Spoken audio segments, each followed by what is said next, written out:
ഒട്ടും പ്രതീക്ഷിച്ചിരുന്നില്ല. കാരണം ലാസ്റ്റ് ഹിയറിങ്ങിൽ ജഡ്ജി പരാമർശിച്ചത്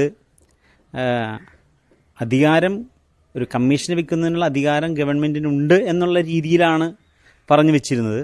ആദ്യത്തെ വാദത്തിലെല്ലാം അദ്ദേഹം വഖഫ് പ്രോപ്പർട്ടിയിൽ എന്തധികാരമെന്ന് ചോദിച്ചു. പക്ഷേ അഡ്വക്കേറ്റ് ജനറലിൻ്റെയും അതേപോലെ ജോർജ് പൂന്തോട്ട സാറിൻ്റെയും എല്ലാം വാദങ്ങൾക്ക് ശേഷം, അതേപോലെ തന്നെ മൈൻ മേത്തർ ഫറൂഖ് കോളേജിൻ്റെ വക്കീലിൻ്റെ എല്ലാം വാദങ്ങൾക്ക് ശേഷം ഇത് വഖഫ് പ്രോപ്പർട്ടി അല്ല, അതല്ലെങ്കിൽ വഖഫ് പ്രോപ്പർട്ടി ആണ് എന്നുള്ള ഒരു തീരുമാനത്തിലെത്താൻ അദ്ദേഹം സാധിച്ചു. അദ്ദേഹം പറഞ്ഞത് പലപ്പോഴും വഖഫ് സംരക്ഷണ സമിതിയുടെ വക്കീലെയോ ഇത് വഖഫ് പ്രോപ്പർട്ടി ആണെന്ന് പറഞ്ഞപ്പോൾ ഞാൻ വഖഫ് പ്രോപ്പർട്ടി അല്ല എന്ന് പറയും, അത് നിങ്ങൾക്ക് ദോഷമുണ്ടാക്കും. കാരണം ഇത് വഖഫ് പ്രോപ്പർട്ടി ആണോ അല്ലയോ എന്ന് തീരുമാനിക്കുന്നത് ട്രിബ്യൂണലാണ്. ആ ട്രിബ്യൂണലിൽ വാദം നടന്നുകൊണ്ടിരിക്കുകയാണ്.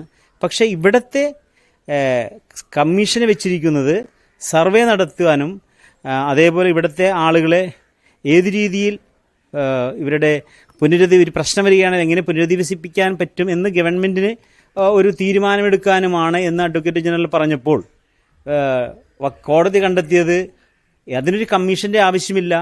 അങ്ങനെ ഒരു സർവേ നടത്തണമെന്നുണ്ടെങ്കിൽ അതിന് ഗവൺമെൻറ്റിന് സംവിധാനങ്ങളുണ്ട്, തഹസിൽദാരുണ്ട്, വില്ലേജ് ഓഫീസറുണ്ട്, ആ വഴിയെല്ലാം സാധിക്കുമല്ലോ. പിന്നീട് അദ്ദേഹം പറഞ്ഞത്, ഇന്ന് വിധിക്കുമ്പോൾ അവസാനമായി അദ്ദേഹം പറഞ്ഞത്, വിധിന്യായത്തിൽ പറയുന്നത് ഒരു definite matter of public importance ഇതിൽ ഉത്തരവിറക്കിയപ്പോൾ പരാമർശിക്കേണ്ടതായിരുന്നു. അതായത് ഈ ഒരു പ്രോബ്ലത്തിൽ കിടക്കുന്ന ഈ സ്ഥലത്തെ ചൂണ്ടിക്കാണിക്കാവുന്ന ഒരു ഇമ്പോർട്ടൻസ് എന്തിന്, അതില്ലാതെയാണ് ഗവൺമെൻറ് ഉത്തരവിറക്കിയിരിക്കുന്നത്, ജുഡീഷ്യൽ കമ്മീഷനെ വെച്ചിരിക്കുന്നത്. അതുകൊണ്ട് നിങ്ങൾക്ക് അതിനുള്ള അധികാരമുണ്ടെങ്കിലും ഇവിടുത്തെ ഈ പെർട്ടിക്കുലറായിട്ടുള്ള ഇവിടുത്തെ ഈ പ്രശ്നം പരിഹരിക്കുന്നതിന് ഇങ്ങനത്തെ ഈ പ്രകാരത്തിലുള്ള പബ്ലിക് ഇമ്പോർട്ടൻസ് വ്യക്തമാക്കിയിട്ടില്ല എന്നും പറഞ്ഞ് മാറ്റുകയാണുണ്ടായത്. പക്ഷേ ഗവൺമെൻറ് പറയുന്നു ഇത് തീരുമാനമെടുത്തു, അവർ അതിന് മേലേൽ ഡിവിഷൻ ബെഞ്ചിൽ അപ്പീൽ പോകുന്നു. പക്ഷെ ഞങ്ങളെ സംബന്ധിച്ചിടത്തോളം ഞങ്ങൾ ഇങ്ങനെ വ്യവഹാരങ്ങളിലൂടെ നീട്ടി ഞങ്ങളുടെ അവകാശങ്ങൾ നിഷേധിച്ച് ഗവൺമെൻറ് കൊണ്ടുപോകുന്നതിന് ഞങ്ങൾ തയ്യാറല്ല. കാരണം നൂറ്റാണ്ടുകളായി താമസിക്കുന്ന ഞങ്ങളുടെ ഭൂമി, അതോടൊപ്പം തന്നെ ഫറൂഖ് കോളേജിൽ നിന്നും വില കൊടുത്ത് വാങ്ങിച്ചു, ഞങ്ങൾ പോക്കുവരവ് ചെയ്ത് തണ്ടപ്പേര് പിടിച്ചവരാണ്. അപ്പം ഞങ്ങൾക്ക് റവന്യൂ അവകാശങ്ങൾ നിഷേധിക്കണമെന്നുണ്ടെങ്കിൽ ഞങ്ങളുടെ ഇവിടെ സർവേ നടത്തണം, അതിരുകൾ കണ്ടെത്തണം, അതേപോലെ തന്നെ താമസക്കാർക്ക് നോട്ടീസ് അയക്കണം. അതോടൊപ്പം തന്നെ റവന്യൂ അവകാശങ്ങൾ നിഷേധിക്കണമെന്നുണ്ടെങ്കിൽ വഖഫ് ബോർഡിൻ്റെ രജിസ്റ്ററിലുള്ള ഈ ഭൂമിക്ക് പോക്കുവരവ് ചെയ്യണം. ഈ കാര്യങ്ങളൊന്നും ചെയ്യാതെ റവന്യൂ വകുപ്പ് നിരുത്തരവാദപരമായി നിയമോപദേശം തേടാതെ ഞങ്ങളുടെ റവന്യൂ അവകാശങ്ങൾ നിഷേധിക്കുകയാണ് ചെയ്തത്. അതുകൊണ്ട് അടിയന്തിരമായി ഗവൺമെൻറ് ഇടപെട്ട് ആ റവന്യൂ അവകാശങ്ങൾ ഞങ്ങൾക്ക് പുനഃസ്ഥാപിച്ചു തരണം. അതാണ് ശാശ്വതമായ പരിഹാരം. അതല്ലാതെ ഈ കോടതി വ്യവഹാരങ്ങളിലൂടെ നീണ്ടുപോയി ട്രിബ്യൂണലിൽ പോയി അവർ ഇപ്പോൾ സിവിൽ കോടതികളിൽ അതിന് അപ്പീൽ പോയി സുപ്രീം കോടതിയിലെത്തി കാലങ്ങളോളം ഞങ്ങൾ നീതി നിഷേധിക്കപ്പെടുന്ന ഒരു അവസ്ഥയിലേക്ക് പോകും. അത് ഞങ്ങൾക്ക് സാധ്യമല്ല. പറഞ്ഞതുകൊണ്ടൊന്നും കാര്യമില്ലല്ലോ. ഞങ്ങളെ സംബന്ധിച്ചിടത്തോളം ഞങ്ങൾ ഈ പൊരിവയിലെത്തി ഇപ്പോൾ നിരാഹാരമിരിക്കുകയാണ്. ഞങ്ങളുടെ റവന്യൂ അവകാശങ്ങൾ നിഷേധിച്ചതിന് പരിഹാരമാണ് വേണ്ടത്. ഇപ്പോൾ ഈ ഒരു പ്രശ്നത്തിൽ ഗവൺമെൻറ് അഡ്വക്കേറ്റ് ജനറൽ ഒത്തിരിയേറെ സമയം കോടതികളിൽ ചെലവഴിച്ചു, ഈ CN രാമചന്ദ്രൻ ജുഡീഷ്യൽ കമ്മീഷന്റെ പിന്നാലെ. പക്ഷേ ഞങ്ങളുടെ രണ്ട് കോടതികളിൽ, ഹൈക്കോടതി സിംഗിൾ ബെഞ്ചിലും ഹൈക്കോടതി ഡിവിഷൻ ബെഞ്ചിലും ഉണ്ടായ ഈ കേസുകളിൽ ഞങ്ങളുടെ റവന്യൂ അവകാശങ്ങൾ നിഷേധിച്ചിരിക്കുന്നു. ഇത് വഖഫ് പ്രോപ്പർട്ടി അല്ല, വഖഫ് പ്രോപ്പർട്ടി ആണോ അല്ലേ എന്നൊരു കോടതി എത്തിയിട്ടില്ല എന്ന് ഉള്ള ആ ഒരു തീരുമാനം പറയുവാനായിട്ട് അഡ്വക്കേറ്റ് ജനറൽ ഹാജരായിട്ടില്ല. അഡ്വക്കേറ്റ് ജനറൽ ഹാജരായി ഇവരൊക്കെ ശാശ്വതമായി ഇപ്പോൾ അവരുടെ നീതി നിഷേധിക്കപ്പെട്ട ജനങ്ങളാണ്, അവരുടെ റവന്യൂ അവകാശങ്ങൾ സ്ഥാപിച്ച് കൊടുക്കണം.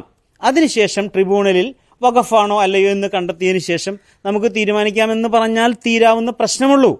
ഞങ്ങളുടെ റവന്യൂ അവകാശങ്ങൾ അപ്പോൾ സ്ഥാപിച്ച് കിട്ടിയാനെ, ഞങ്ങൾക്ക് പരിഹാരം അടിയന്തരമായിട്ട് ഞങ്ങൾക്ക് വന്നാനെ. അതെന്തുകൊണ്ട് ചെയ്യുന്നില്ല?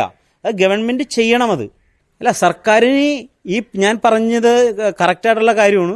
സർക്കാർ ശരിയായ രീതിയിലുള്ള നിയമോപദേശം നേടാതെയാണ് ഈ റവന്യൂ അവകാശങ്ങൾ, ഇവിടുത്തെ സാധാരണക്കാരായിട്ടുള്ള 610 കുടുംബങ്ങളുടെ റവന്യൂ അവകാശങ്ങൾ നിഷേധിച്ചത്. കാരണം വഖഫ് പ്രോപ്പർട്ടി ആണെന്ന് ഇവർ പറഞ്ഞിട്ട് വഖഫ് ബോർഡിലേക്ക് എഴുതിയെടുത്ത് 2019 1991, 89, 90 കാലഘട്ടത്തിലാണ് ഞങ്ങൾ വാങ്ങിക്കുന്നത്. അന്നേരം വഖഫ് രജിസ്റ്ററിൽ പെടുത്തിയിട്ടില്ല.